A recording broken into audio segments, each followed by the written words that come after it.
Hello and welcome to the October 18th edition of Ukraine Without Hype. This will be a very different episode from what we usually do. Of course, we've all heard the tragic news of the Hamas attack into Israel and Israel's war in Gaza in response. That is what we'll be talking about. It's connected to Ukraine a little bit at the end. We'll get to it, but slightly out. Most of this episode will have not as much to do with Ukraine as is our typical remit. But we'll be joined by Joey Ayoub. Joey is the host of the Fire These Times podcast. He has worked a lot with Romeo on this podcast, dealing with things of decolonization, anti-imperialism in the context of periphery countries. So he's a friend of the show.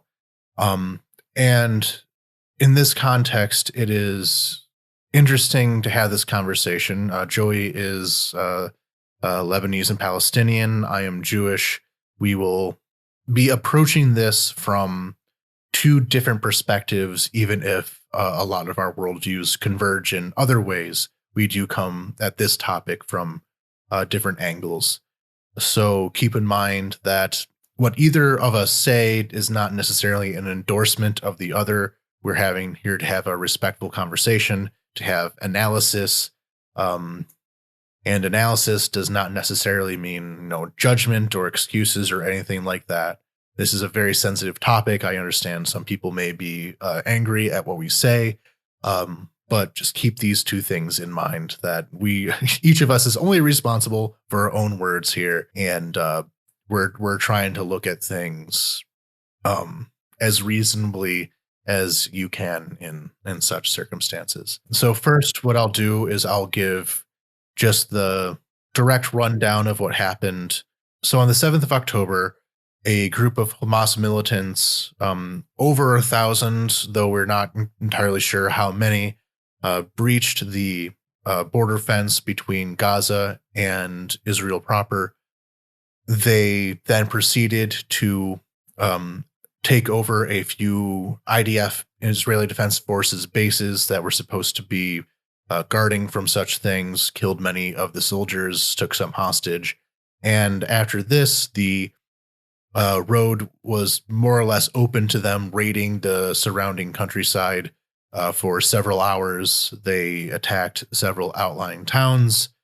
I don't want to get into the atrocities. There's a lot of news out there right now. You don't have to get it from us, but a lot of dead civilians in fairly horrific ways.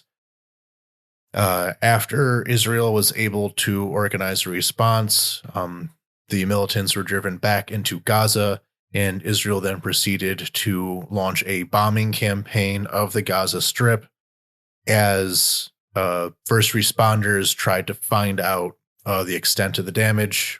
As of right now, we're recording on Saturday.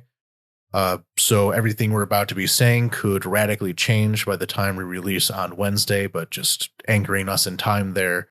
But right now we are looking in excess of 1,300 dead Israelis and somewhere over 2,000 dead Palestinians, including on the Israeli side, some Israeli Arabs as well. So part of this conversation is these are not exactly hardly defined borders between those two groups, as is always the case.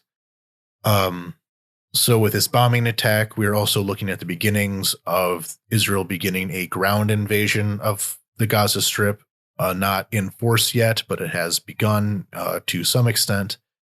Meanwhile, on the Lebanese border, there has been exchanges of fire, with several casualties on that end as well, which includes a Reuters journalist on the Lebanese side of the border who was killed by Israeli artillery fire. There's also been an increase in violence in the West Bank of settlers attacking Palestinians, and there has also been several smaller terrorist attacks around the world, including in France, of terrorist attacks attacking Jews, including Israeli diplomat in China. So this violence is currently in some form on both Israel's north and south. as well as taking various forms around the world. So that is the rundown of where we are right now. And again, we're recording Saturday the 14th, and by the time you hear this on the 18th, who knows? Anyway, so Joey, would you like to introduce yourself and give your initial reactions before we get into some of the specifics? Yeah, thank you. Thanks, Anthony. Thanks for having me.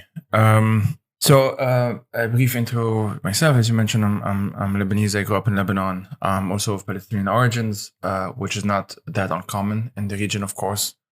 In my specific family history, it includes my grandfather who was exiled in 48 during what the Israelis called the War of Independence and what the Palestinians called the Nakba, i.e. catastrophe in Arabic. My relationship right now to what's happening, to Lebanon, I suppose it's more straightforward since I'm from there.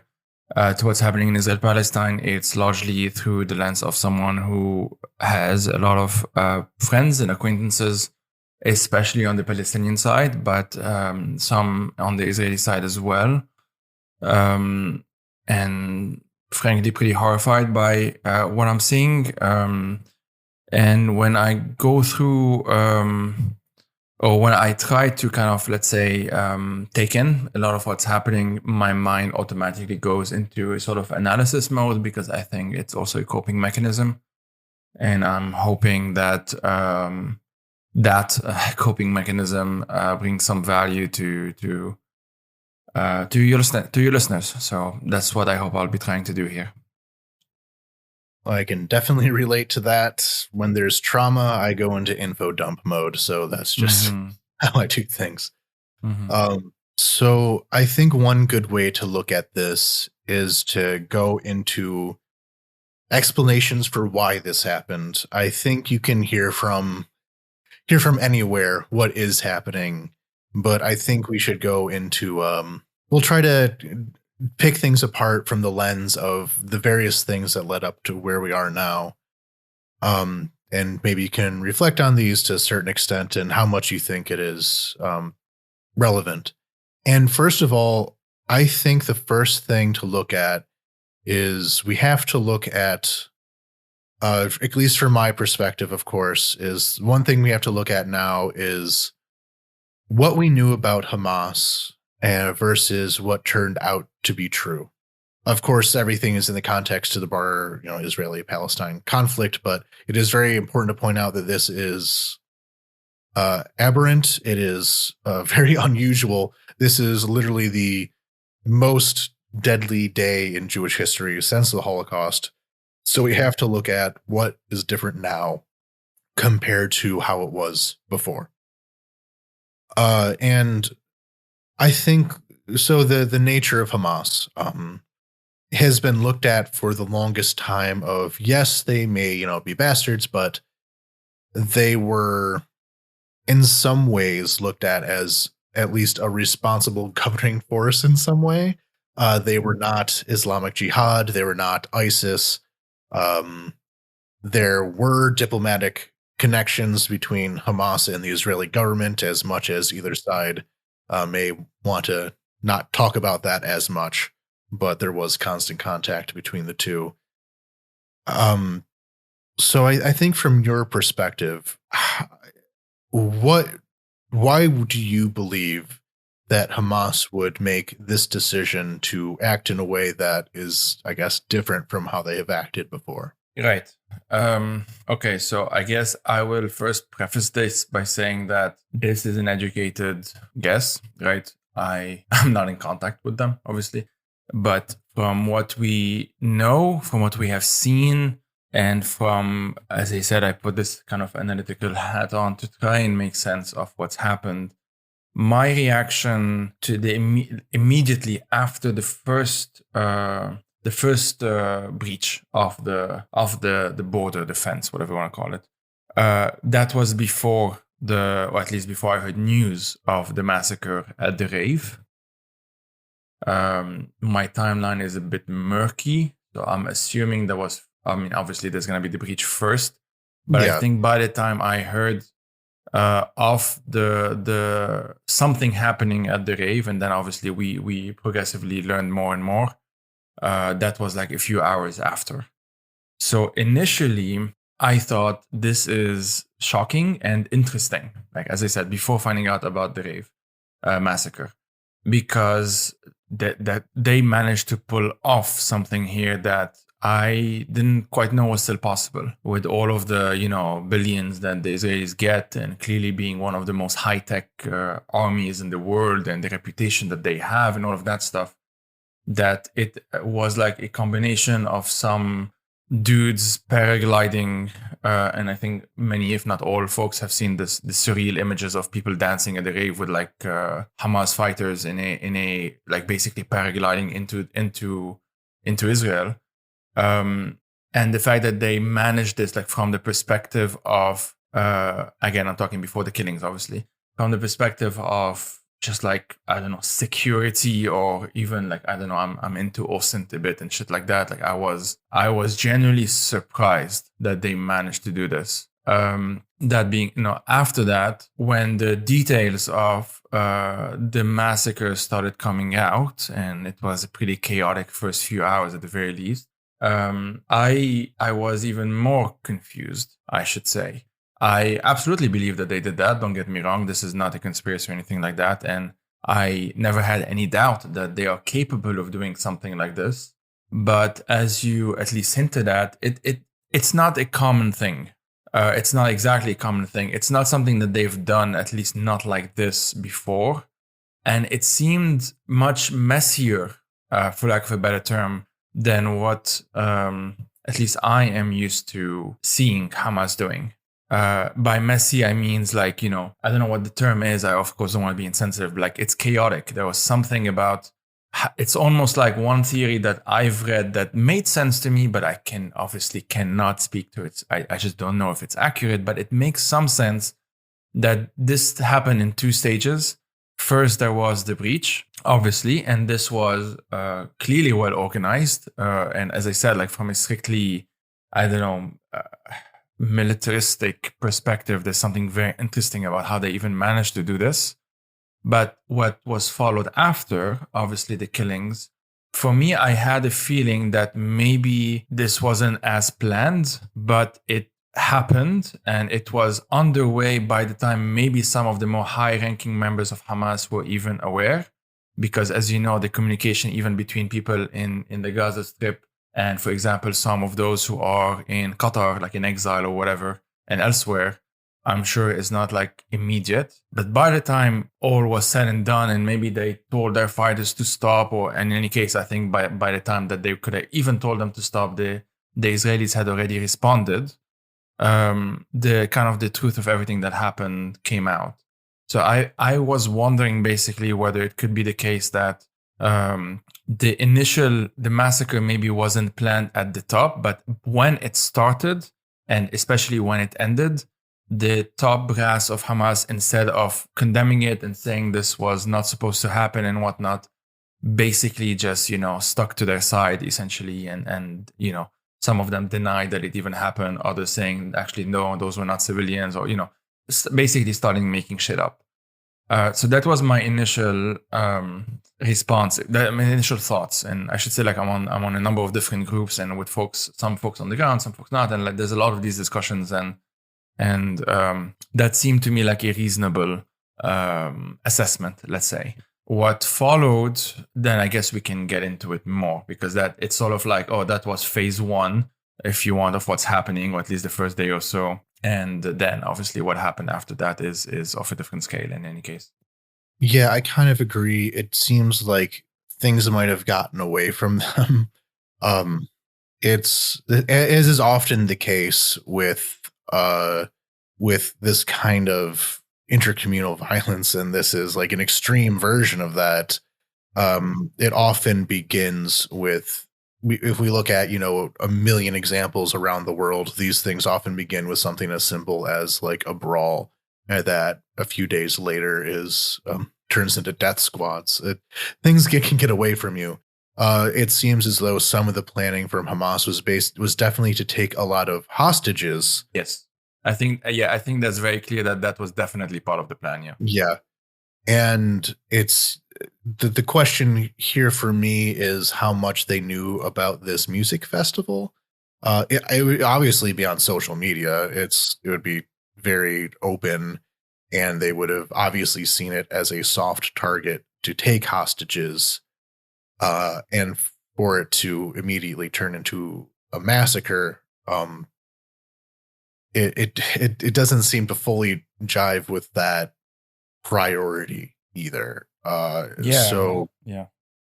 And I heard, maybe I'm wrong, but wasn't the festival announced like relatively shortly before it actually happened? Like one of those last 2 hours or 3 hours before it actually happened, or it actually started? I'm not too sure of that.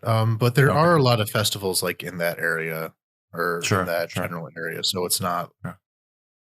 It's not like it wouldn't be known about in some way, I don't think. But so I really don't want to make it sound like I'm making excuses for them. They obviously made the decision to carry out this massacre, but we do have to take in mind that it is unusual for them. So something different happened, and until we really know what that is, it's all guesswork. Another explanation that I heard is that the current generation of Islamist fighter grew up on ISIS, basically. Hamas and ISIS institutionally are obviously at odds with each other. Some of the propaganda about them is like Hamas equals ISIS. That is just plainly untrue. Hamas has killed a lot of Islamic State members in internal purges, but this explanation I heard is basically the mimetic quality of the Islamic State took on a life of its own among Islamist youth, and the trigger pullers involved here. So in the early 2010s, when these people would have been growing up, this is what they would have seen a lot of. I don't know what's your reflection on this. I don't know what my question there is, but do you think it has something to do with the meme of the Islamic State, if not the actual institution thereof? So let me see if I can answer this in a way that would make sense also to listeners. Yeah. Let me give a bit of context, and here I should say, like, I'm informing myself from Tariq Bakoni's work. He wrote a book called Hamas Contained, and I had him on the podcast, The Fridays Times, last year or 2 years ago. I don't remember.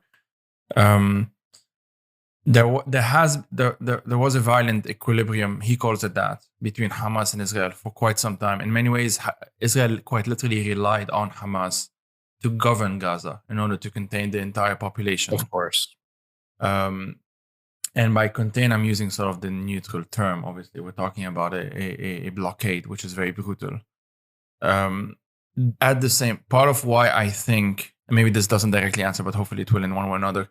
But part of why I think this happened the way it happened, at least when it happened, i.e., when the question of the timing of why Hamas decided to do that, decided to try and breach the border, the fence, whatever. There's a few reasons for that. One, the Israeli army has never been at its weakest as it is now. The Israeli government, the polity of the Israeli state has never been as fractured as it is now. We're talking about the most far-right government that has ever existed in Israeli politics. Now, from the perspective of a colonized, occupied people, there isn't always much of a difference between, a left-wing occupier or a right-wing occupier. But there are some differences, in the occupation itself, obviously, in terms of tactics, being more brutal and all of that stuff. But within Israel proper, within Netanyahu trying to overhaul the judiciary, all of that stuff, having pretty openly fascistic and fascist, like some of them declaring so, either ministers or members of the Knesset or like just allies and whatnot, being pretty overtly and openly calling for genocide, for extermination, for ethnic cleansing, for all of that stuff. Sometimes even using those terms like we need to commit a second Nakba, like we need to quite literally create a second catastrophe, using even the Arabic word for that, because they know who it is that they want to scare, obviously who they want to terrorize. Hamas saw an opportunity in that. in doing and then conducting this military action, basically. For me, there was an immediate change in the moral equilibrium, if you want, which because as much as I have always been opposed to Hamas and as much as I have always hated Hamas, I have kind of treated them in a different way as I, for example, treat Hezbollah in Lebanon. Because Hezbollah in Lebanon is part of a government, is the dominant part of that government, is that has a popular base, although this has been reduced in the past decade or so, I would say. And my problem with Hezbollah, other than their policies and their views, is that they have used the institutions of Lebanese democracy to the extent that there's anything really democratic in Lebanon in order to effectively become the de facto kingmakers with the help of Iran. With Hamas, it's obviously different because we're talking about Israel-Palestine, we're talking about a much longer history, and we're talking about the history that precedes the existence of Hamas. And if Netanyahu has his way, might even, survive the destruction of Hamas, i.e. like if Hamas gets really defeated in that sense, in the same way, like some people have made parallels between like the PLO's exile from Lebanon at the time in 1982 after the Israeli invasion. There are some parallels. I mean, parallels are never perfect, but I can see echoes of that, at least in the intentions of some of the statements we've been seeing from the Israeli side. I have treated Hamas differently because although Hamas is a very brutal organization and militia, and obviously there's the political side, the civilian side to the extent that, the government side, and there is the military wing, obviously, of Hamas, and they are all part of Hamas, but they operate separately, not separately, but like differently. In any case, they have different mandates, you might say. But Hamas had this sort of a grassroots appeal to it, at least one that many can understand, if not necessarily justify, because the situation was this dire. So that's why, I mean, the difference between this and Hezbollah in Lebanon, that the situation in Lebanon, the crises, the economic crises, don't necessarily have much to do, for example, with Israel, any more that they have to do with the Saudis or the Americans or whatnot, because this is a very much an internal, in many ways, Lebanese problem that, to the extent that it has these foreign dimensions, is very much these dimensions are invited by the various political parties in Lebanon, Hezbollah and Iran being kind of the most notorious duo in that scene, so to speak. So right now, I don't quite know what's going to happen, obviously. As you said, by the time this comes out, much will have changed already. For one, the death toll will likely go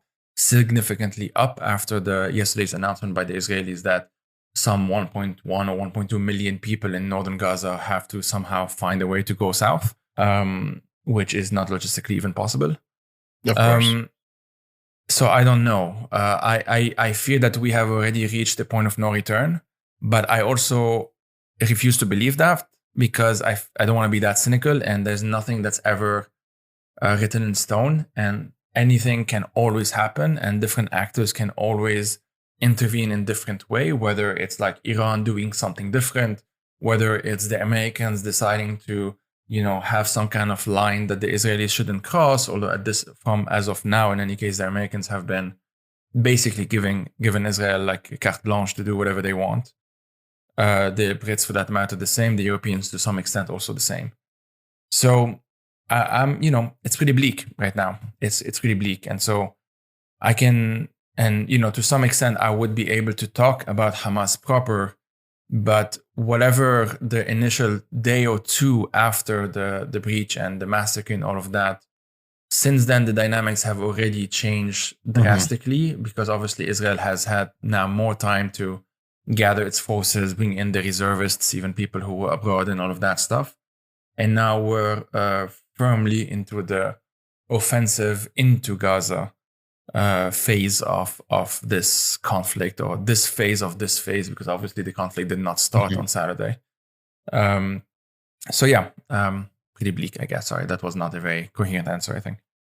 No, I don't really know where I was going with that question. Really, it was just a general musing of, I don't know, it just seemed as though there'd always been, suicide bombings, but again, this is different, and we can. And one thing you did bring up, though, is like the internal chaos in Israeli politics. And I think that is very important in two ways, and I'll go into those ways now. So first of all, um, because of the influence of the far right, like the Ben Gvir or Smotrich in the government, it has essentially given the extremists in the settlers movement free reign to be extremely violent. So the last year or so has seen a lot of settler violence to the point of some villages in the area in between Ramallah and Jericho have all outright been like cleansed and like they've like full evacuation of these places because of the intensity of the attacks by some of these settler groups. And the situation in the West Bank has really reached a boiling point. And there's so many ways in which I think that influence this. React to them when you can. But first, of course, is that a lot of the Palestinian reaction to the settler violence has not been within the confines of the traditional political parties. It's not necessarily Hamas. It's these newer groups, then a lot of them are more attached to tribal clan-based organization rather than political party-based organization. See that in Nablus all over the place. And on one hand, that means that they're not as controlled by these political parties, but from the political parties side of things, that means that they saw competition. And I think that something was brewing, and Hamas knew that they had to put themselves in charge of it or become irrelevant forever.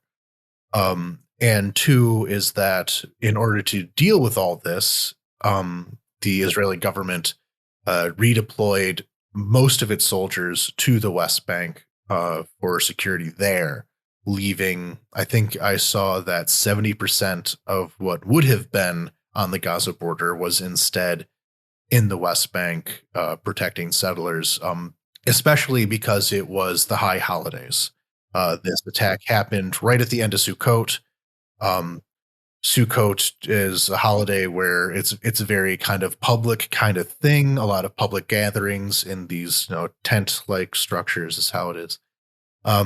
So the government needed more security there as opposed to Gaza, meaning that once Hamas was able to get through this initial very lightly guarded border, it turned out there was very little to prevent them from going elsewhere. I think that first question you may have a bit more insight on. The second is just a statement of fact. That's just literally what happened. But for that first one about how the Palestinian society has been really drifting away from their traditional political parties to find other answers, including violent answers. What's your takeaway on that? That's certainly true, right? I mean, the PA is like a shell of itself at this point. The Palestinian Authority, for those who don't know, and Fatah being the kind of the most prominent member there. Like a figure like Mahmoud Abbas is almost universally hated among Palestinians. He's not seen as a serious figure. He's seen as kind of a clown, and he's seen as a ridiculous character, to be honest, at this point, whose like main priority is just maintaining the status quo for as long as possible. That's why that there were calls, especially like in recent years, for the PA to dissolve itself, because then that would force the reality of the occupation onto the Israelis rather than maintaining the sort of balance right now that where the PA was, especially obviously in the West Bank, has effectively been just part of the security apparatus of the Israelis, like basically part of that occupation. And the PA has also been cracking down on Palestinians who don't like that, obviously, who are opposed to that reality, to the state of affairs. Hamas has, been governing, occupying whatever the Gaza Strip for the past 16 or so years now. This has, up until literally recently, obviously served it rather well in the sense that they've benefited from that state of affairs, and they've benefited from the cutting off between Gaza and the West Bank, one that obviously the Israelis put in place right after Hamas won the election at the time of 2007 or something. I don't have the dates in front of me, which was promptly followed by effectively a civil war between the Fatah and Hamas, the Fatah side being effectively supported by Israel and the Americans at the time. Hamas won that, and since then won that civil war, as it was called at the time, after winning the elections. But because their dominance, if you want, over Gaza was preceded by a very brutal civil war, in intra-communal, I forgot what the term is, like a conflict essentially. That has meant that their rule over Gaza was no longer bound by democratic considerations. And I'm putting kind of those in air quotes because democratic considerations in Hamas has always been a blurry thing. But to the extent that there was that kind of was erased after the violent conflict, and then just gotten progressively worse over time, and Hamas itself gotten more authoritarian with the years that followed. Now, that being said, there's always been a public oriented Hamas, and then one that's more internal. So how Hamas talks to the Palestinians broadly, maybe it talks on TV, when it's interviewed by Al Jazeera versus when it's not, stuff like that. And versus how they deal with a Palestinian suspected of spying for Israel, whether or not that is even the case, because suspected is dangerous in and of itself. Or a Palestinian who is queer, as we know, this has also happened, being targeted for that. And so on and so forth, like various things that don't have anything to do with resisting Israel, quote unquote, but have to do with imposing a sort of a Islamist at the end of the day vision of things on the Gaza Strip. Now, recently, as you said, past few years at the very least, the PA and Hamas, both of them, have been losing a lot of grounds. With some, from what I understand, I could get some of the details wrong here, but my understanding is that Palestinians overall, especially Palestinian civil society, and including the more radical among them, were sort of split between either asking Hamas and Fatah to either unite, basically, and just have a united front against the Israeli occupation, or to basically dissolve themselves so that something else can come into place. Neither of those two has happened, and so we've had a equilibrium, for lack of a better term, between those two groups that has at times boiled up towards actual conflict, of course, and other times not so. Usually, as in before this most recent wave of violence, the quote unquote status quo was Gaza contained, Hamas contained, and I'm using the term that Tariq used in that book of Hamas contained, with all of the suffering that this entailed to people living in Gaza, obviously under a blockade, freedom of movement is extremely limited. What even comes in is controlled by the Israelis and so on. And on the West Bank side, we've had a progressive colonization of lands by this settler movement, entirely backed by the Israeli government. And in fact, one thing that, of course, people who have seen those videos of the settlers in those various West Bank villages attacking Palestinians, even shooting Palestinians at point blank, as we saw, I think, yesterday or 2 days ago, all of those settlers are surrounded by IDF soldiers, because the only task of those IDF soldiers in the occupied territories is to just protect the Israelis who are there. It's not to preserve the peace, quote unquote. It's not even to prevent violence on, quote unquote, both sides. It's just to make sure that whatever the settlers do, that there is no consequences on them. And this has been the status quo for some time. And I think this is a big part of the reason, that and the sheer cynicism of a political figure like Netanyahu.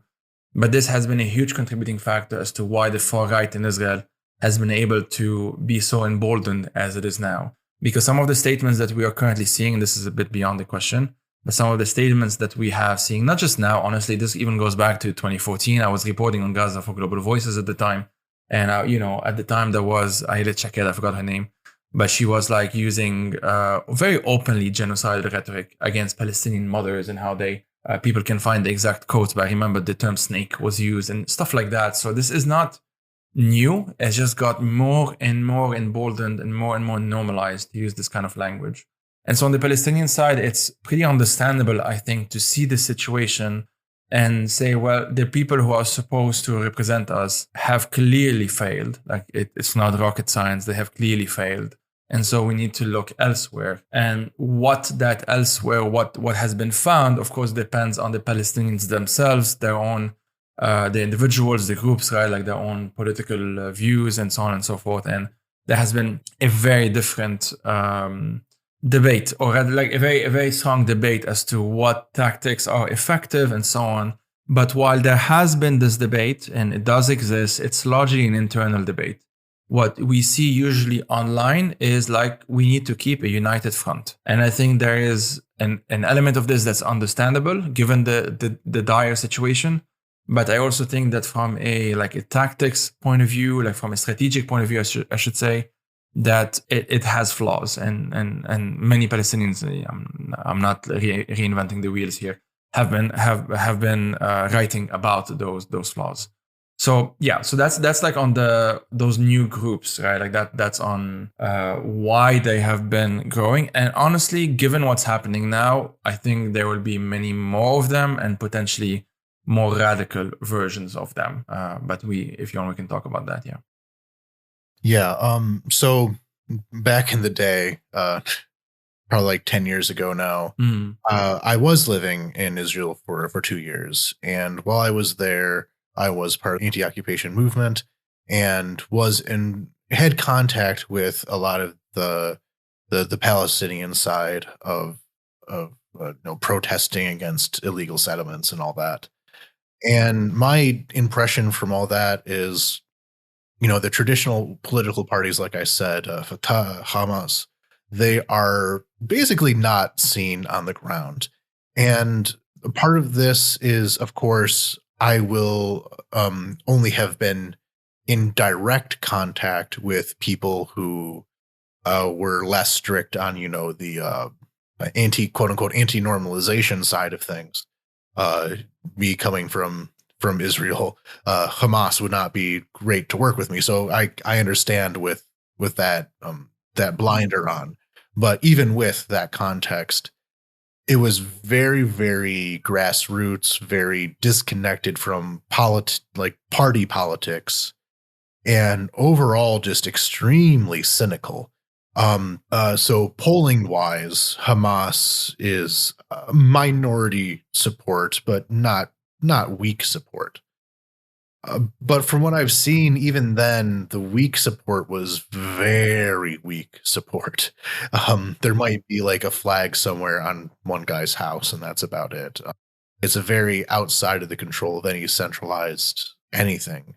And of course, Abu Mazen I hear him referred to as, the mayor of Ramallah. So in that context, again, like I said a bit earlier, that might be harder to negotiate with because any group has their own opinions and will act independently, and there's no one with the legitimacy to speak for the Palestinians. That's just how it is. But I'm wondering, within the context of all these decentralized groups, how many of them will take the more radical turn now to be more like, say, a Lion's Den and Nablus, as opposed to some of the more nonviolent groups that were especially prominent among Bethlehem, for example. So do you get any feeling of course, Hamas is not in control of these people, but do you see any trends so far yet of where the political winds may be blowing? And it's hard to say right now. It's only been a few days, but have you seen anything? I don't know. Obviously, as you said, this is still very early. I don't quite know what follows. It's clear that whatever is going to follow, this is what analysts would call a paradigm shift. Like, I think this is pretty obvious. It's pretty clear by now that whatever has happened before this most recent wave of violence is no longer gonna. It's not gonna look that similar, or it's gonna look very different from what's going to follow and what's happening on the ground right now, for that matter. So, one thing that I think we can say for certain is that regardless of how we feel, and I'm sure we share the same feelings here about what Hamas actually did after it entered Israel, so the massacre at the rave, the fact of the matter is that this event showed that the Israeli status quo is no longer invincible. And that has some consequences for the Israeli side, as I'm sure it will have consequences and implications and whatnot for the Palestinian side of things. I don't know where this is going to lead. We're seeing pretty terrifying statements coming from the Israeli side, especially right now. And the scale of the suffering is already very difficult to comprehend. And the scale of the bombings in Gaza and the displacement of virtually the entire population right now in what is already a very, very crowded area is clearly going to lead to something. Like, something has to give at some point, and we don't know what that is. Either Egypt gets involved and Palestinians are ethnically cleansed once more, or a number of them in any case, or there's some kind of new entente between various regional powers, which allows for some kind of whatnot. And this might be the slightly more optimistic take or expectation, if you want, that I've read. But there are so many different wildcards at this point that I, as someone who's trying to put my analyst hat on, I have difficulties knowing. I still don't know what Hezbollah is going to do. I still don't know, or if it's going to do anything beyond the relatively small skirmishes in the south. Although yesterday the Israelis killed a Lebanese journalist, Issam Abdallah. There's, something might change on that. On the Syrian side, something might change. As of now, I don't think so. And on the Iranian side, something might change. And on that, I genuinely do not know. I don't quite know what the calculations of the Iranians are at this point. And I will say that as of the time of recording, Hassan Nasrallah, the leader of Hezbollah, has not said anything yet. And that kind of concerns me because he is pretty known for liking to talk a lot, and he makes statements all the time. And for something this major and this massive not to make any statement is, curious at best. And so I'm definitely waiting to see what happens there. Either he comes and talks and says that they have reached some kind of victory, and he declares whatever to be the victory, that the Israelis did not invade Lebanon and therefore that's a victory, or declaring some different front or an offensive of some kind or whatnot. I genuinely don't know. And that is quite a scary prospect, to be honest. Yeah, I am curious about the Lebanese issue, because a lot of part of this calculation is, what if this turns into a regional war? Will there need to also be an invasion of Lebanon? Will they have to go into Syria? Like, there's a serious fear in many sectors that this is not only not going to just be an unusually brutal Gaza war, and as horrible as it is to say, while this one does look bigger than previous Gaza wars, it's not like a Gaza war is unusual. They happen every few years. But a regional war, not seen since 1973, is definitely on the back of everyone's mind. And from the Lebanese, almost 50 years to the week, actually, from the exactly. It was done. The massacres were done on the 50th anniversary of which slight aside, but in the Israeli imagination, the 73 war was a massive humiliation. And like, why did our intelligence not see this? But also the way that it's celebrated in the Arab world, it was still a loss.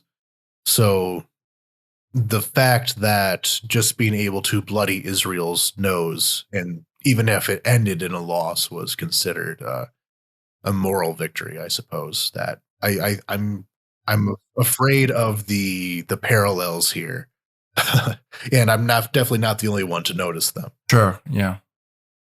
But at the same time, the 73 war eventually ended in the Israeli-Egyptian peace process a few years later. So who knows how history turns out. But in the sense of sorry. Can I mention one? I think one glaring difference though between those two, other than like it was a state, and this isn't really a state versus state thing.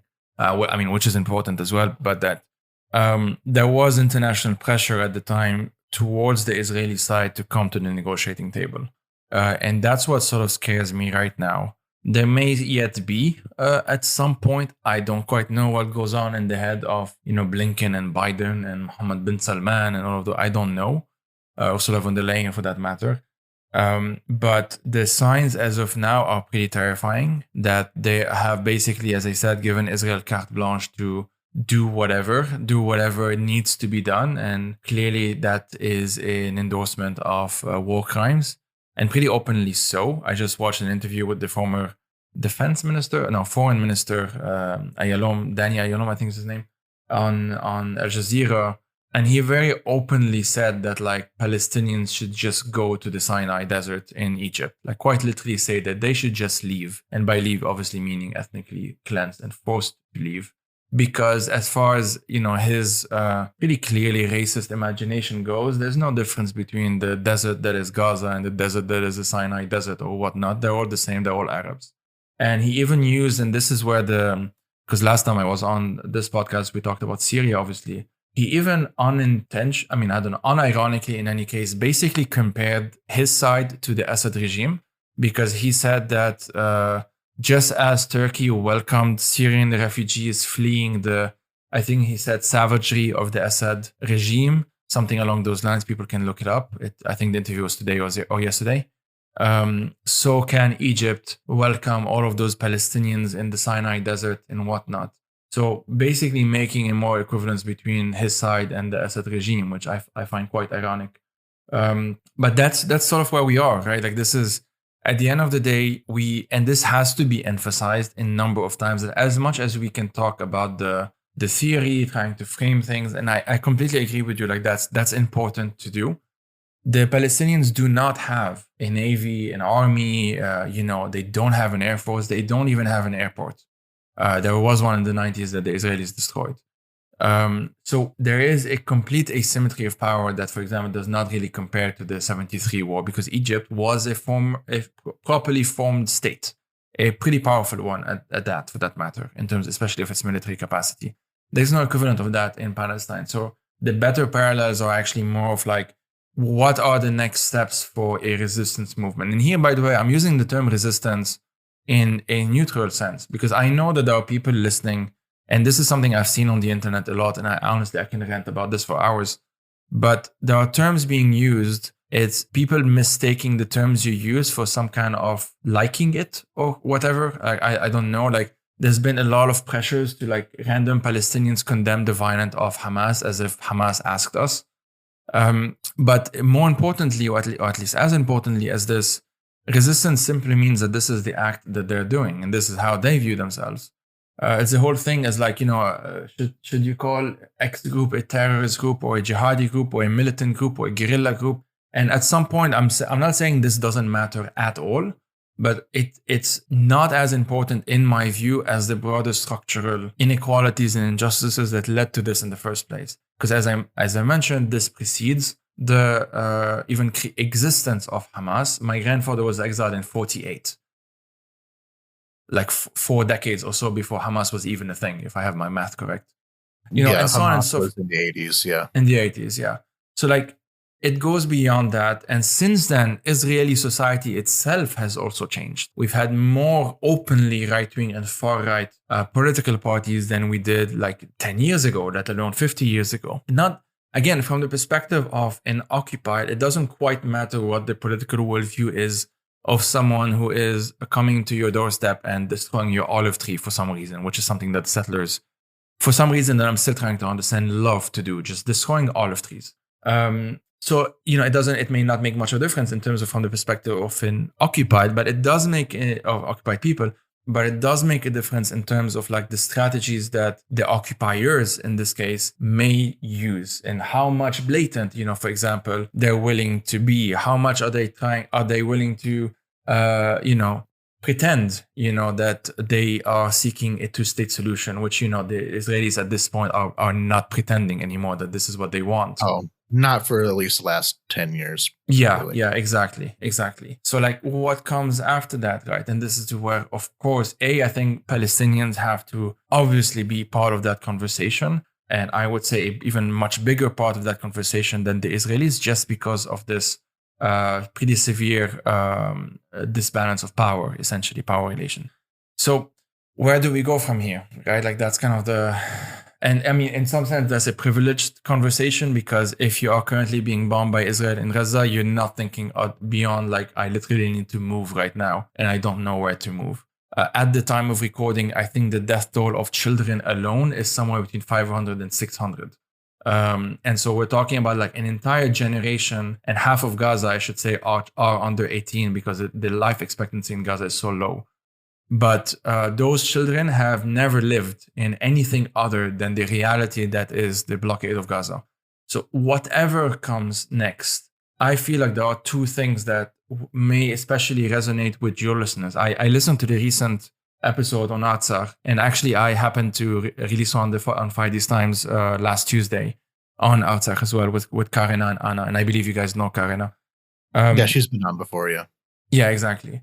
So my view on what needs to happen to people who commit war crimes is that they need to go. It's pretty straightforward for me. They need to stop being in the position of power that they are in. So clearly with Vladimir Putin, I don't believe there is any kind of solution going forward between the Ukrainians and the Russians or whatever that includes Vladimir Putin still being in power. I don't think it's not just desirable, I don't think it's realistic to consider that as a viable option. In the same way, and unfortunately this seems even more likely at the time, I don't think Aliyev should still be running Azerbaijan. I think that there should have been some kind of international pressure to get him out of power. That's clearly not going to happen for the many reasons that you yourselves explored on your podcast. And for that same exact reason, I think whatever happens next, the political life of Benjamin Netanyahu has to end. I think this has to have been the last thing, Haaretz itself, and I should say that the Israeli papers overall have been, with some very clear exceptions, have been more nuanced on what's happening than the Americans, which, to be honest, is pretty terrifying. That's pretty common if you know. If you know the conflict, I think. Yeah. But so you see what I'm trying to say with all this, that there has to be some kind of concrete consequences also on the Israeli side, because I'm really worried about the lessons that this is giving the lessons being learned here, that basically this is something that now can be done. Like, we can actually say we want everyone living there in this place on the planet to simply leave where they're living. Leave your homes, leave your schools, leave your communities, just leave. And if you don't want to leave, and obviously they can't because the border with Egypt is closed anyway. But even if they could, if you don't leave, we will make you. We will force you to leave. And that I think has wider implications, because especially of the scale, because this is not the first time we've seen ethnic cleansings and threats of ethnic cleansings for that matter. We're still seeing them today. Obviously, Serbs talk about this, ultranationalists.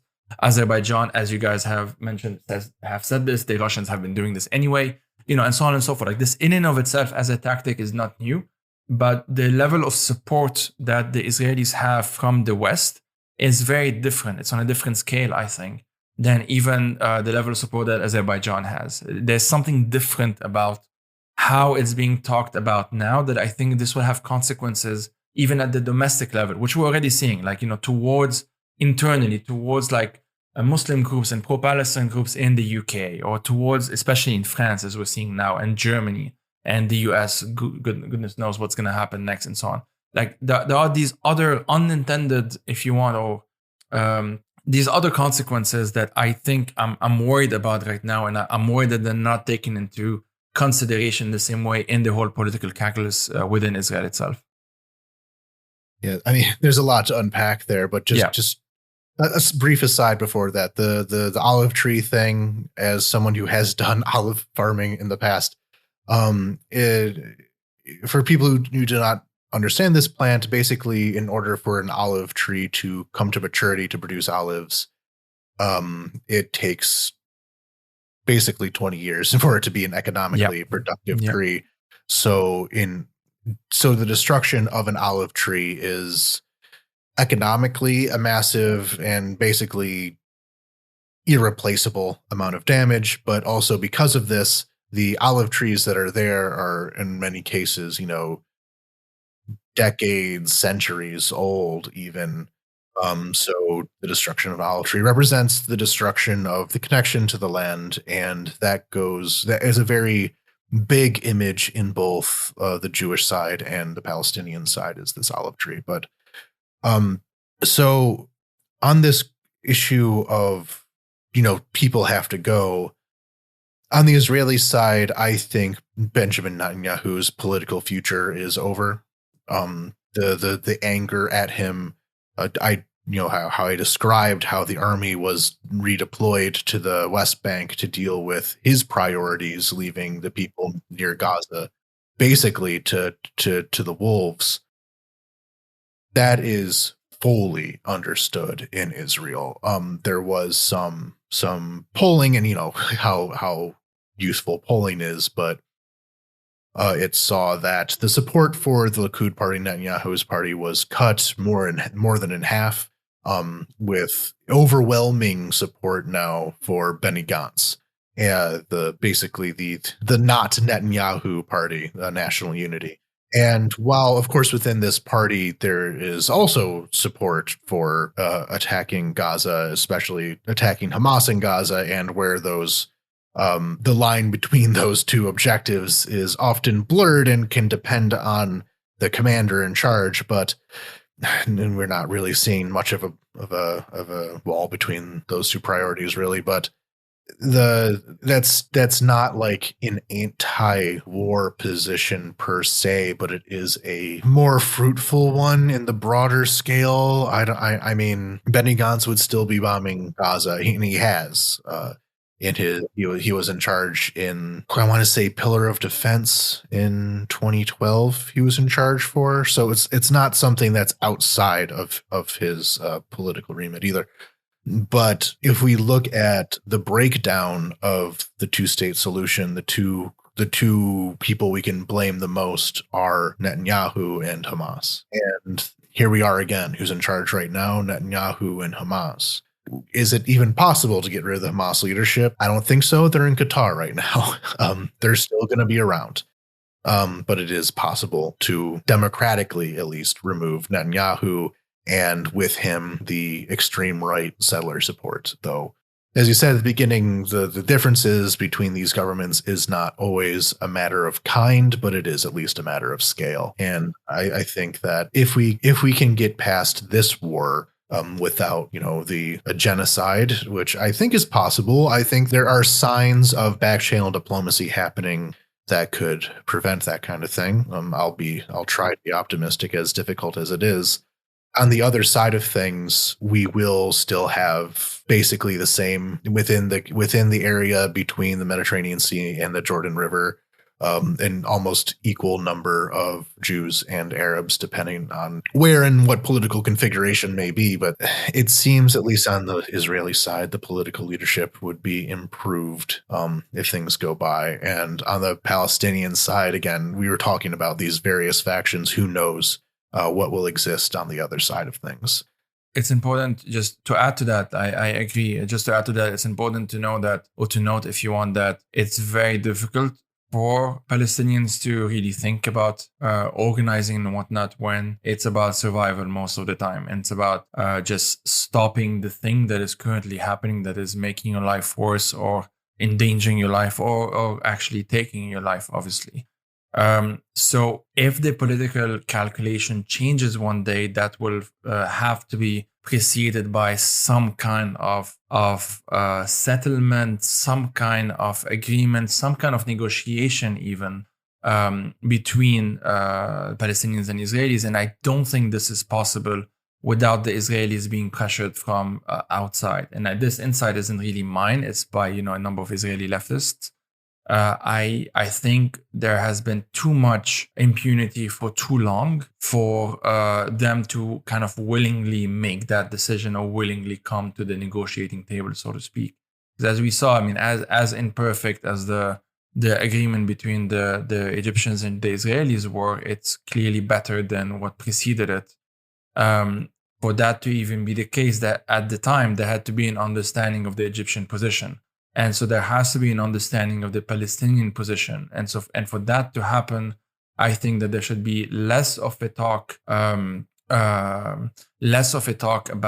the how do you say this? Maybe, I don't know, cultural differences or religious or ideological differences and whatnot, because that's what I see a lot in especially Western media, but not just Western media. And more of a talk of understanding what is happening, why is it happening, and how can this be improved. There's a lot of moralizing that I'm seeing of like, oh, Hamas is like ISIS, or, this is just that. And Palestinians, quite literally, as we saw, obviously, are human animals, is what we saw most recently. When this happens, it makes it very difficult, to put it very mildly, to have some kind of resolution to this, because it makes it very clear to at least the Palestinian side that, like, if you stop right now, if you stop fighting, you will be killed. It's really that simple.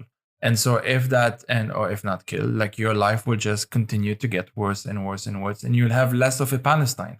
And so as long as that reality is the case, as long as this is just the facts on the ground, I don't think we should be surprised that, like, things can continue the way they're continuing, maybe even get worse. And I don't want that. Like, I don't want anyone to be caught in the crossfire. I don't want any civilian, regardless of ethnicity or whatever, to be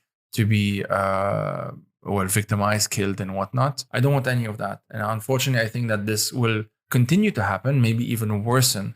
And then take on different dimensions that could be more regional, for example, in scale, if we don't deal with the fundamental structure that is right now the Israeli colonization of Palestinian land, the apartheid system within Israel itself, and obviously how it extends to the occupied territories as well. And as importantly, the just sheer scale, the immunity that the Israeli leadership has from the West to basically do whatever you want. And as long as that doesn't change, I have difficulty seeing how things on the ground can be, made better, if that makes sense. Romeo mentioned in the chats now the South Africa example, and I think it's very important to the African National Congress's tactics at the time. They were very clear that their enemy is not the whites, right? That the enemy is apartheid itself. It was willing to ally itself with whites who were on the side of anti-apartheid, and which is what happened. And there were whites who were part of the NAC anyway. Something like that has to happen, I think, in Palestine, like in Israel, Palestine. Something along those lines has to happen. And I don't think it's true that it can't. And I don't think it's true that there isn't enough of a political will on the ground. And here I'm not talking about the main politicians or political parties, but just in terms of civil society, in terms of this and that, I think that there is enough that at least can be built upon, that can at least maybe, nudge things in a certain direction or pressure the international community or whatever's left of it to force some kind of compromise, to impose some kind of at least bringing the Israelis in this case and the Palestinians, of course, to the negotiating table in a way that makes sense and in a way that is actually just. And that's a tall order, sure, but I mean, fuck it, we put a man on the moon. Like, I don't know, we can do shit. It's not. It's possible, right? Like, I'm tired of the narrative of like things are, I don't know, other than the dumb ones, like, this is some ancestral whatever. Yeah, that's nonsense.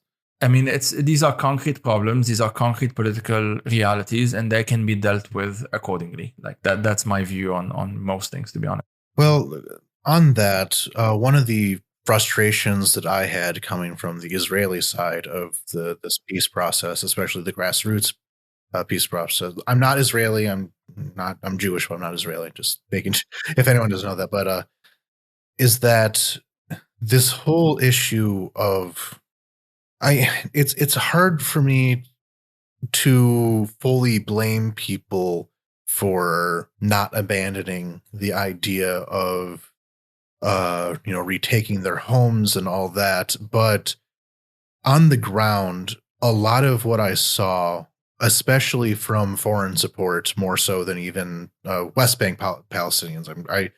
West Bank Palestinians and Israeli citizens or Palestinian citizens of Israel, the two groups I've dealt with for obvious reasons, but there is a certain fetishization of the cause that has proven to be very negative towards actually improving the situation of people's actual lives. And, in the broader sense, this is, the Soc Dem versus revolutionary Marxist debate. But I see a lot of, for example, we would be doing work with people being able to get building permits in the Negev for Israeli citizens or Palestinian citizens of Israel, or in the West Bank, a particular plot of land that legally belonged to an Arab that a settler decided to squat on, or there's 100 of these particular issues that could improve people's lives and in the long run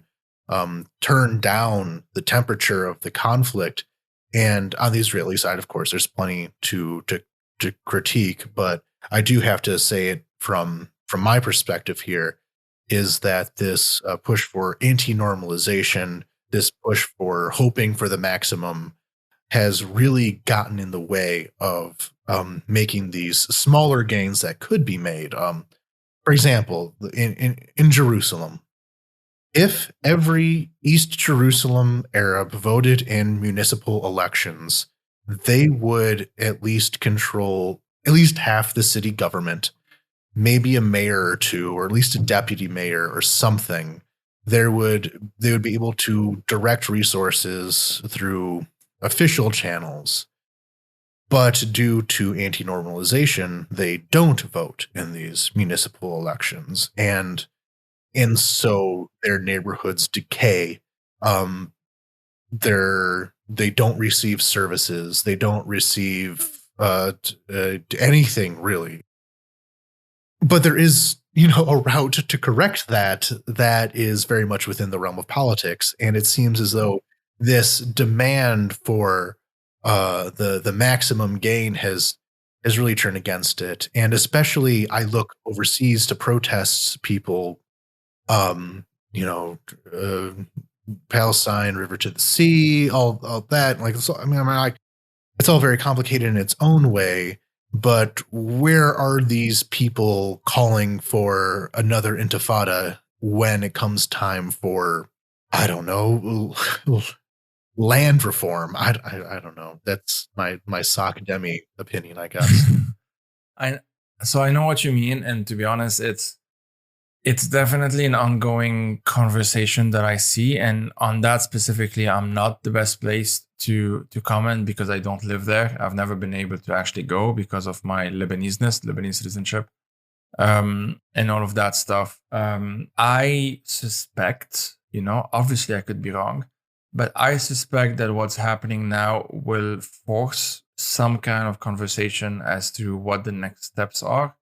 And I do think, and that's more of a broad, belief I have, if you want, that this should include at the very least rediscussing tactics. Because this is beyond this specific case study, if you want to put it in very boring academic terms.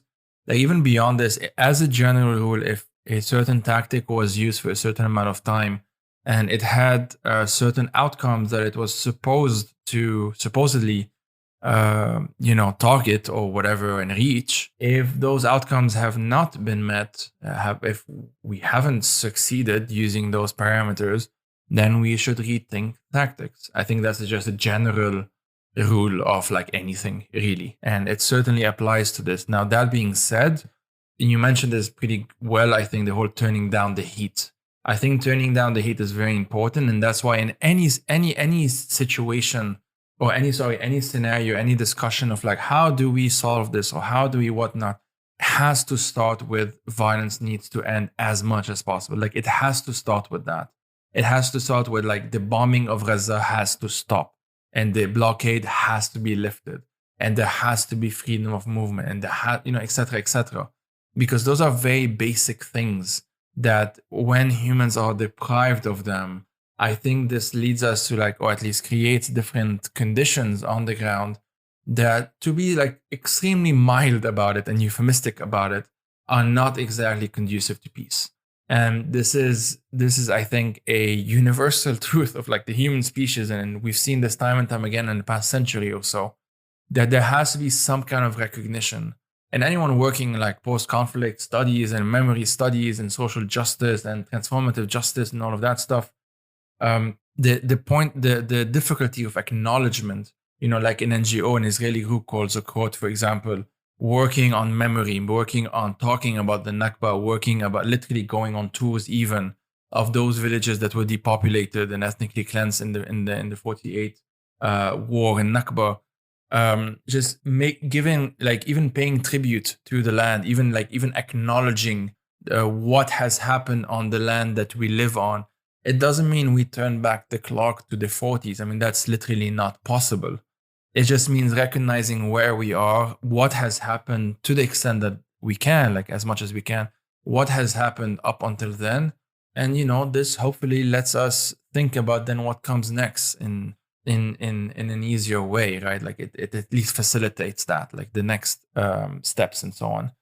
And that's why I take a lot of risks, even going on or talking to various platforms and whatnot that even includes an Israeli, because as a Lebanese citizen, this is specifically about Lebanon, as a Lebanese citizen, I am literally not allowed to talk to an Israeli. Like it's against the law. I am breaking the law by doing so.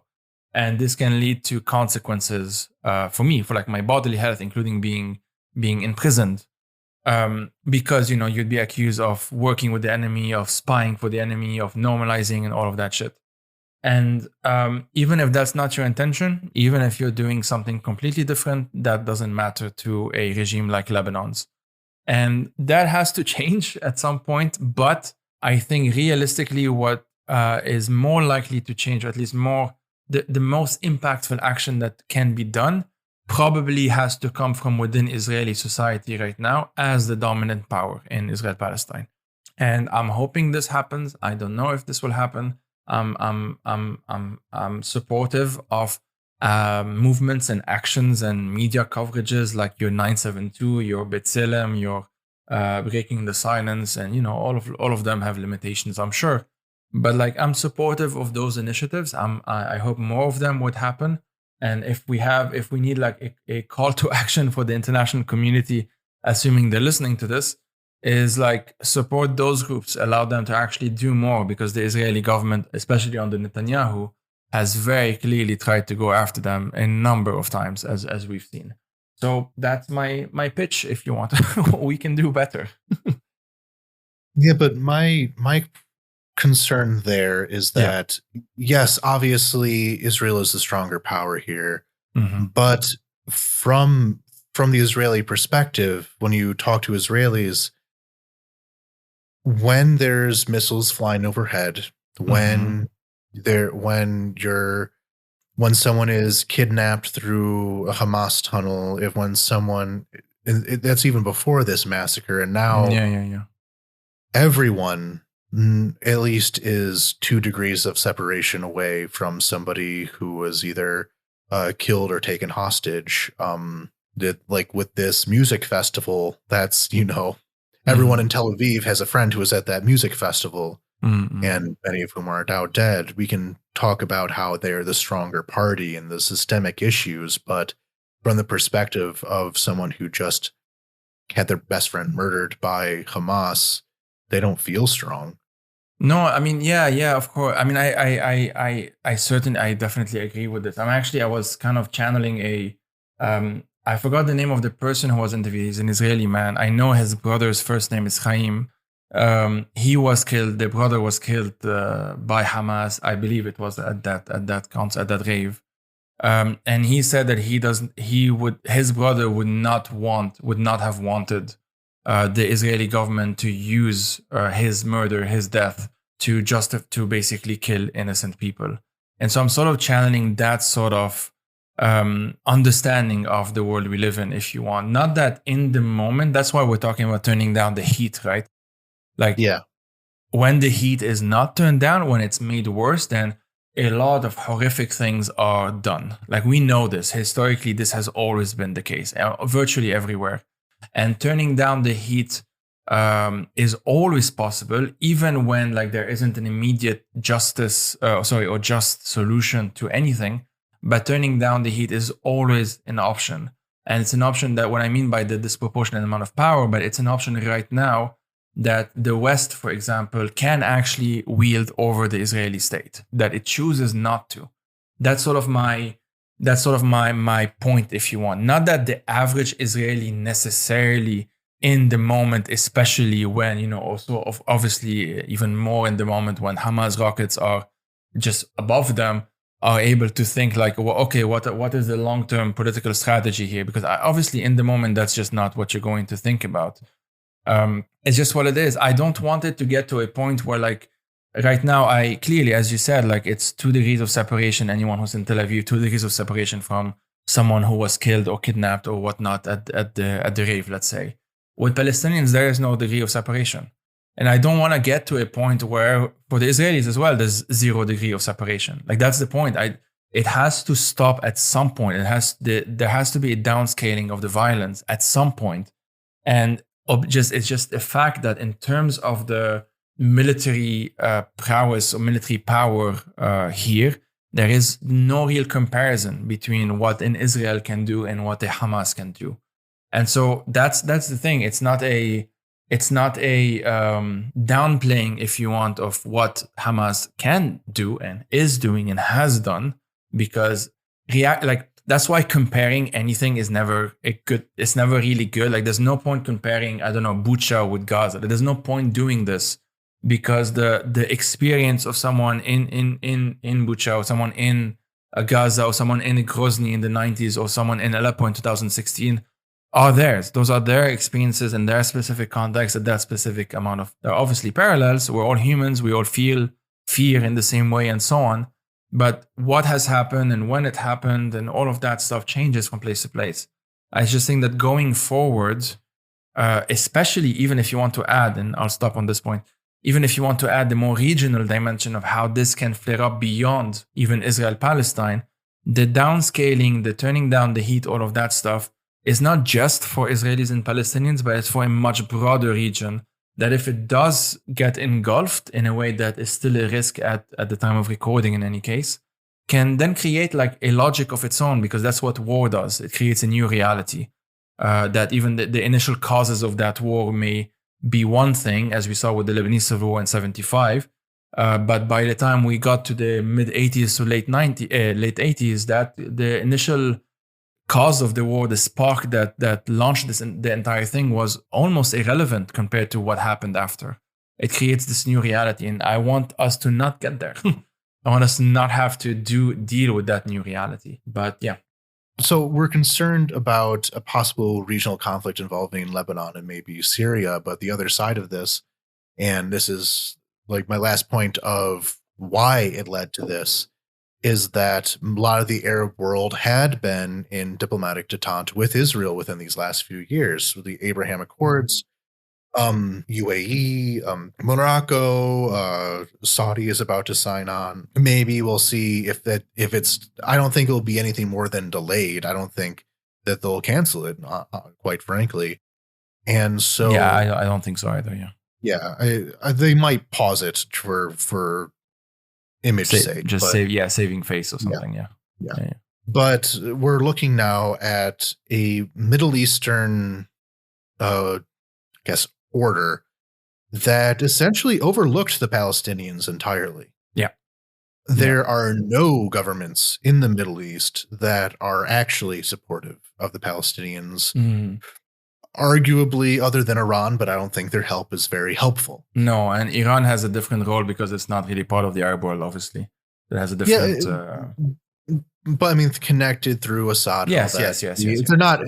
I feel as though a bit too much is made of them not being Arab when sure. It's very much tied into the same regional system. Sure. But the issue of the Middle East basically saying they don't care about the Palestinians more did create more of this desperate situation. And Is there any chance of the Arab governments, one, being interlocutors here? Like the whole point of being able to sell these peace deals with Israel is to their people is that they're saying, well, we'll be there to advocate for the Palestinians once we are in diplomatic contact with the Israelis, which should be how it works. Like this whole idea of turning down the temperature, that was the pitch of the Abraham Accords. I don't know, is there any sign that this newfound relationship between Israel and Arab states could turn into something here? Okay, just one moment. I need I'm to skeptical. open a door. One sec. I'll be back in a sec. Yeah. So as you mentioned, like the Palestinian issue was completely sidelined by like in the Abraham Accord, and that was clearly by design. Like that was what the Trump administration at the time wanted to do. That's really clear. What does this show? I think it shows that the centrality, well, a number of things, and this is more of like an academic answer if you want. Like it shows that the centrality of the Palestinian cause within what used to be kind of pan-Arabism has clearly subsided. There are lots of different reasons for that. For one, the rise of Islamism from the 80s has sort of fetishized the Palestinian cause, but I would say in terms of putting it at the centrality of, or at least even part of a wider political project, have not really been that good at doing. And this is even comparing that to the previous attempts, like, you know, by your Gamal Abdel Nasser or whatnot, which were not necessarily successful either, but had some kind of grander vision of things, for lack of a better term, that at least had some kind of popular appeal, despite the many, many, many critiques that we could level at those regimes, and which, you know, was done at the time and should still be done, I suppose, in retrospect. Right now, I think what kind of Hamas sort of showed, and I'm talking again, just the initial breach, is that the Abraham Accords, part of what they were supposed to bring about is some kind of new regional order and whatnot, which, let's be frank, is sort of imposed because none of the regimes that the Americans and the Israelis were negotiating to, you know, normalize relations between Israel and the Bahrainis and the Emiratis and whatnot, like none of those are actually representative. They're not democracies. They're absolute monarchies. They're literally just petroleum states at this point, petromonarchies as they would be called. And they're not particularly representative of a wider base in any way, shape, or form. And a good contrast is like the reaction to the Abraham Accords versus like even at the Qatar World Cup, which I had a number of problems with, obviously, but the sort of the ease through which you saw folks just saying pro-Palestine stuff. And here, like people from various parts of the Arab world with nothing else in common really other than that.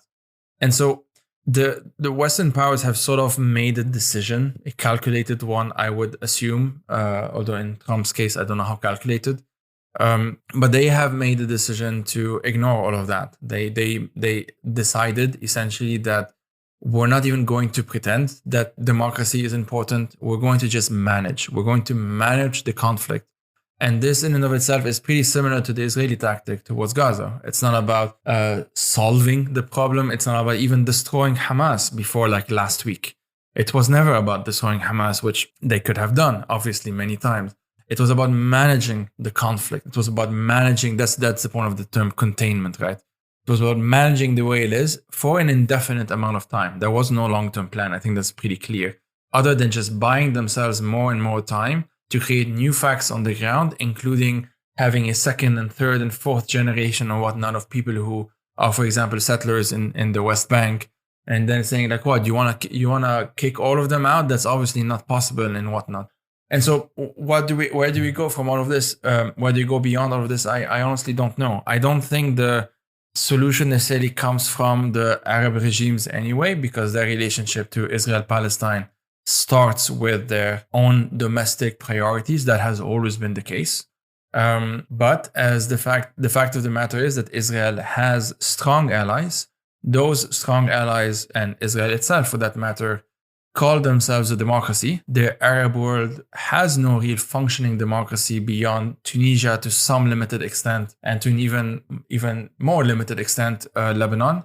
but has no democratic governments beyond those. Jordan, to even more limited extent, has some form of parliament. And so if we believe that there should be more democracy instead of less democracy, then there should be something that those democracies are able to do. There should be something that they should prove that they're able to do. And unfortunately, those so-called democracies right now have taken the opposite approach. And I worry about all of the consequences of the decisions that they made clearly very quickly. I mean, they just started making statements, and then like one person made a statement immediately after that other person, and suddenly Keir Starmer and Joe Biden and Ursula von der Leyen were basically copy pasting from one another.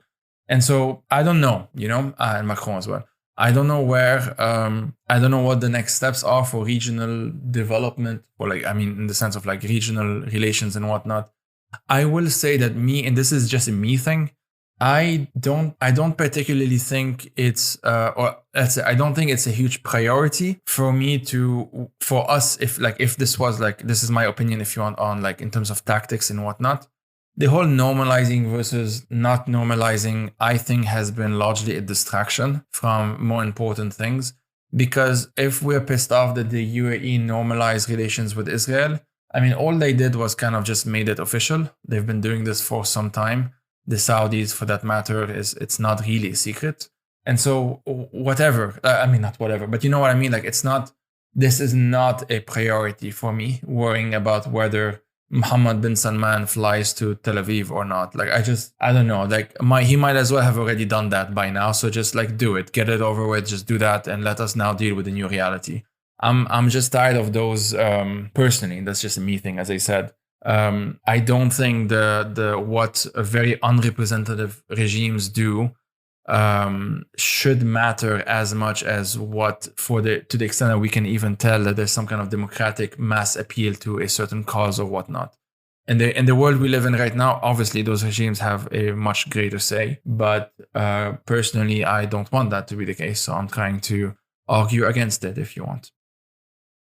Yeah, we'll wrap up on the Ukraine stuff, but I'll say just this one last thing on that point is the difference between democracies and non-democracies. At the end of the day, Israel is, as flawed as it is, a flawed democracy, and these changes can happen through democratic means, while Hamas is very much not a democracy, meaning that when it comes time to solve the problem with Hamas, that really kind of narrows it down to the military option. I'm not asking you to rubber stamp an attack on Gaza or anything like that, but at least from my perspective, the problem of Hamas, it's only going to be, or at least the largest part of it will have to be solved through some kinds of military action, including this. All I'm saying is that the real shot callers are currently in Qatar. Just going to leave that on the table. Yeah, they are. But Qatar has Western allies. Yeah. And Qatar is dealt with in the same way that Azerbaijan is a dictatorship, but it is being whitewashed and normalized by Western powers that supposedly are democracies. So there is a level of it's a whole, again, various degrees of separation here that, while yes, this specific group is not democratic, I also don't see how. I don't know of many examples where in a situation like Gaza, you would have that many democratic options in the first place. That's just the case in terms of a war situation or whatever, and especially in a place as dehumanized, I think, and as destroyed as Gaza. Statements it might not even be fit for life and stuff like that. There has to be a reckoning with that reality as well, I think. And if Israel is indeed the democracy it purports itself to be, then there should be something good that comes out of this. Because otherwise, the lesson here, if you want, and the lesson that I think many authoritarian regimes have really taken from not just this, but even Syria beforehand and ongoing for that matter, and so on, is that democracy is important, but clearly not that much. And if that's what comes out of this, what is democratic right now in Israel is a people supposedly choosing to have a decades-long occupation, a brutal siege and all of that, it doesn't look too good for democracy. And that's part of my wider concerns, even beyond the specifics of like Israel, Palestine, that I am firmly on the democratic side of things. I firmly believe that it's an imperfect system, but it's much better than any of the other alternatives that we have in terms of nation state at the very least. We can talk about what's beyond nation states, of course. And there has to be something that shows. It has to show for something, if you see what I mean. Like it has to show that something good can come out of this. Yeah.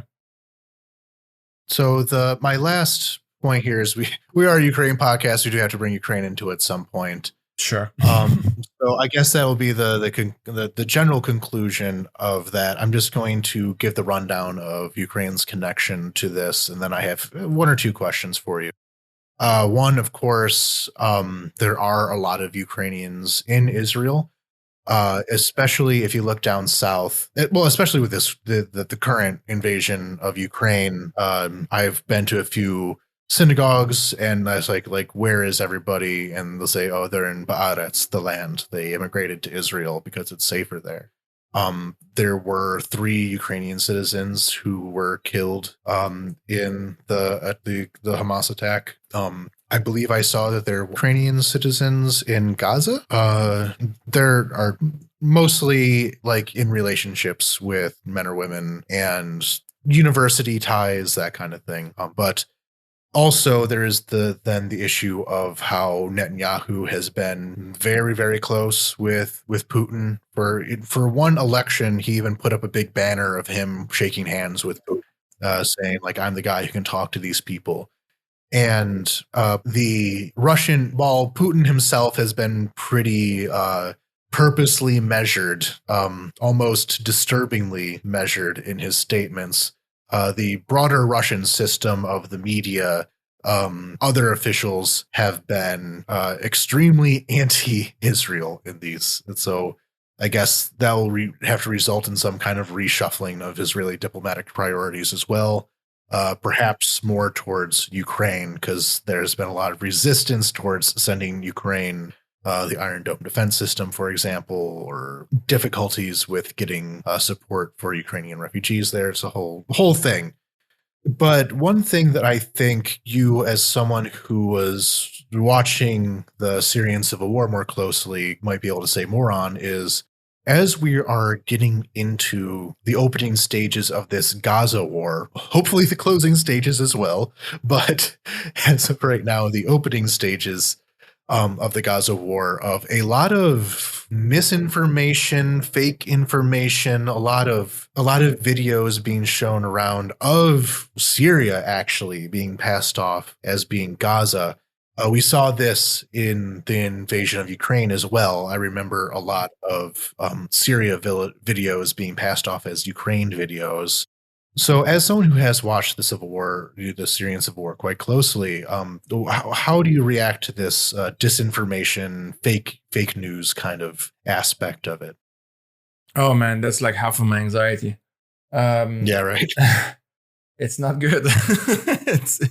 it's we're at the stage right now where obviously this is like even preceding conversations around like how convincing AI can be. Like you guys were talking to me about this Czech video game that has also been used as like, footage from Ukraine when it's actually just a video game and stuff like that. Like what that does is, okay, so let me put it this way. There are a couple of, I guess I can answer this in 2 different ways and hopefully not too long. The first is that there are folks, I think, online that post too much and share things too quickly. And I really mean that, i.e. that they mean well. They generally, a lot of the time, and this is like maybe on like my circle of friends or like people that I see online, all that stuff, like they mean well and they don't necessarily have a reason to doubt this specific source or whatnot because it looks real. And I'm not even saying that, it may not even be real in the sense that, they're sharing a footage of Gaza being bombed. But for example, they may be sharing a footage of Gaza being bombed in 2014 instead of Gaza being bombed today. And there is a question, is like, well, what difference does it make? Because, it's the same people doing the bombing on the same people and all of that. And I'll kind of put that aside, that ethical, moral quandary, whatever, aside for a sec. But I will say that clearly what it does do, and I think this we can I think this is like demonstrably verifiable, basically. It gives a lot of ammunition to the people that you supposedly oppose. And this is something that we can see, for example, if you use a Ukraine-Russia example, there's more than enough footage, real footage, verifiable footage of Russia committing war crimes in Ukraine. Like, we don't need fake ones, and we don't need misleading ones, and we don't need ones that come from elsewhere and whatnot. There's more than enough of them. If we do from time to time, even by accident, so it's even worse if we're doing it on purpose, share things that are not accurate, share things that are not actually what we say they are, that gives a card, like that gives an extra tool that a government like Russia's can then use to say, well, look, they're using fake news. Clearly, this is fake. Therefore, everything's fake. And in the sort of the media sphere that we exist right now, that we find ourselves in, with the combination of obviously fake news, the misinformation, disinformation, the very toxic algorithms on social media that can be regulated against, by the way. This is not like a law of nature. This is just a decision made by those Silicon Valley corporations. Due to all of that and all of the above and existing tensions that already were there before social media and maybe have been worsened by them and so on, we are at the stage where it's almost like the very idea of something needing to be factually accurate is being deflated and devalued. And I think that this has pretty strong, pretty wide-ranging consequences on democracy in general, on democracies, I should say, in general, because it reduces the burden of proof. It means that you don't need to actually prove anything. You don't need to actually show that the thing that you're sharing is factually accurate. It, just needs to feel right. It needs to feel whatnot, and then you can justify whatever you want. I can give you some concrete examples. Like I have this distant relative, who said that what's happening in Gaza today is because Biden sent money to Iran. And I know this other, this is more like a relative of a friend of mine, who said that this is all about Russia wanting to do something in Israel, Palestine, and preparing the grounds for it. I don't know, like people, the different ecosystems right now that exist in terms of what people consume on social media is on such a scale that it's quite difficult to wrap my head around it all. And the second thing is that there are these unintended ironies that can, if we were so minded, can be points of reference, can be actually lessons. Like I mentioned before, the Israeli ex-foreign minister unironically and clearly unintentionally comparing the Israeli regime, the Israeli government, to the Assad regime by basically comparing Gazan refugees to Syrian refugees and saying that Egypt can do what Turkey did and so on. There are other examples there. I saw a video by, I forgot his name. I posted this on I believe it was on Mastodon that I posted it, of an Israeli account on Twitter posting a video of actually a bombing that was happening on the same day or the day before in Idlib. It was filmed by Syrian journalists. And you can even see the timestamp of like the Syrian journalists and people on Twitter, for example, posting before that that Israeli guy posted it. And on that video, the video of Idlib being bombed by the Assad regime in Russia, you had Hebrew subtitles. Like someone went through the trouble of actually adding Hebrew subtitles, or like just like a title, to make it look like this is, maybe in IDF video right now and over Gaza and whatnot.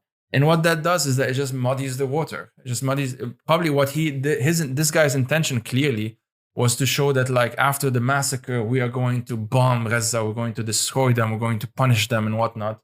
And completely unironically got a video from Assad bombing Idlib to make that point about his own government. And so, I don't know, irony is dead. What do I tell you? I think we're at the point where we're beyond all of this, and I don't know what comes next. It's quite scary, to be honest. But I obviously think it's very important to fact check. So that's my pitch for everyone. Yeah, and on the flip side of that, I saw pro-Assad accounts posting pictures and video of the Assad attack on the Yarmouk refugee camp, the Palestinian refugee camp in Syria, and saying that it is Israel attacking them.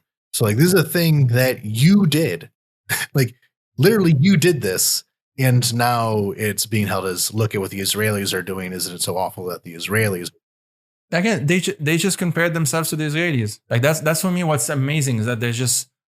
I've been on this kind of beat, if you want, for some time now, and looking at tactics, if not tactics, at least discursive similarities between supporters of various authoritarian and militaristic regimes.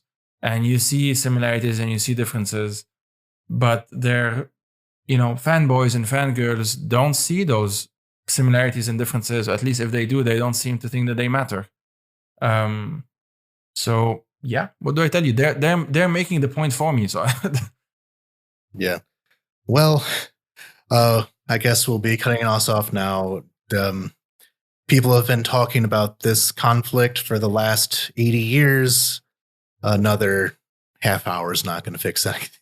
But so Joey, what would you like? What are you up to now? Give your details. I'm working on expanding the Fire These Times. Pretty excited about that.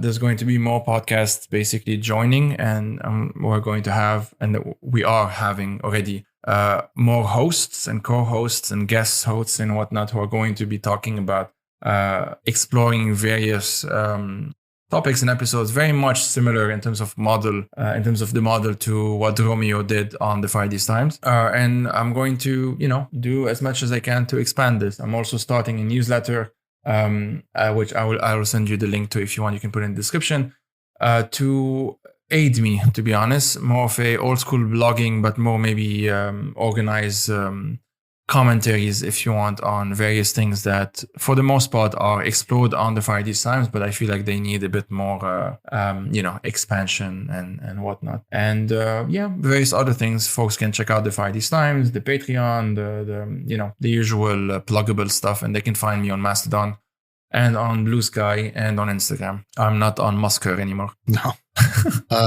We still are, but I know. Okay, so we'll drop those links in the description. You'll also find in the description our link tree of various information and charities to support in Ukraine. You can support us financially at the Ukraine Without Hype Patreon. You can join our Discord channel. You can give us suggestions and questions for what else we can talk about. I understand this was very much different from what is our usual topic, but this is a part of my personal history, and it's something important to talk about.